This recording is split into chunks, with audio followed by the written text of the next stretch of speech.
ও হে নারী, পুরুষ ততক্ষণই তোমার যতক্ষণ সে রাগ অভিমান করে। নীরব হয়ে গেলেই বুঝবে তুমি মন থেকে উঠে গেছো। আমার জানা মতে পুরুষ কখনো রূপের কারণে নারীকে ত্যাগ করে না, পুরুষ ত্যাগ করে নারীর আচরণের কারণে।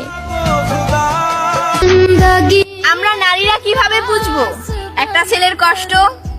আমাদের নারীদের তো বেলা 12টা বাজলেও সকাল হয় না, আর ওইদিকে একটা ছেলে সকাল 5টা বাজে বেরিয়ে পড়ে কাজের সন্ধানে। আর ছেলেরা যদি কাজ করতে না পারে তাহলে নিজের পরিবারও বলে বেরিয়ে যা তুই বাড়ি থেকে, তোর এই মুখ যেন না দেখতে হয় এই পরিবারে। খোঁজ নিয়ে দেখো, ওই পুরুষ নত হওয়া মানুষ না। ও হে নারী, তোমায় ভালোবাসে বলেই তোমার কাছে নত হয়, নইলে এতটা নত হওয়া মানুষও কিন্তু ওই পুরুষ নয়।